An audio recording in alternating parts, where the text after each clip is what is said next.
یہاں پنجاب میں مختلف بینکس نے تقریباً اپنی تقریباً 30,000 گاڑیاں لیز کی ہیں، جس میں 18,700 گاڑیاں ایسی تھیں جن کا ٹیکس جمع نہیں تھا۔ بینک اپنی قسط تو لے رہا تھا لیکن پنجاب اکسائی کا جو سالانہ ٹوکن ٹیکس ہے وہ جمع نہیں کروا رہا تھا۔ کل میں نے آخری نوٹس نے حتمی نوٹس جاری کیا ہے، ٹیکس اپنی گاڑیوں کا ادا نہ کیا تو ہم نہ صرف رجسٹریشن منسوخ کریں گے بلکہ بینک کی پراپرٹیز کو اٹیچ کریں گے۔ جی بالکل، اس ٹائم محکمہ ایکسائز میں موجود ہوں اور میرے ساتھ ایکسائز اینڈ ٹیکسیشن کے ڈائریکٹر محمد آصف صاحب موجود ہیں۔ آصف صاحب مجھے بتائیے گا کہ 18,000 سے زائد جو بینک کی گاڑیاں ڈیفالٹر ہیں ان کے خلاف کیا کارروائی ابھی تک کی گئی ہے اور نیکسٹ لایا عمل کیا ہے آپ کا؟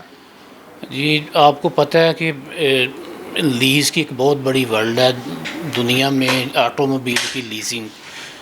یہاں پنجاب میں مختلف بینکس نے تقریباً اپنی تقریباً 30,000 گاڑیاں لیز کی ہیں، جس میں 18,700 گاڑیاں ایسی تھیں جن کا ٹیکس جمع نہیں تھا۔ بینک اپنی قسط تو لے رہا تھا لیکن پنجاب اکسائی کا جو سالانہ ٹوکن ٹیکس ہے وہ جمع نہیں کروا رہا تھا۔ تو اس پہ ایک ماہ پہلے ہم نے ایک لیٹر انہیں لکھا جس پہ کافی کارسپونڈنس ہوئی ہے، تو کل میں نے آخری نوٹس انہیں حتمی نوٹس جاری کیا ہے۔ تو اگر بینک نے اپنے سالانہ ٹیکس اپنی گاڑیوں کا ادا نہ کیا تو ہم نہ صرف رجسٹریشن منسوخ کریں گے بلکہ بینک کی جو پراپرٹیز کو اٹیچ کریں گے اور اس کی نیلامی کر کے سرکار کے جو پیسے ان سے ریکور کیے جائیں گے۔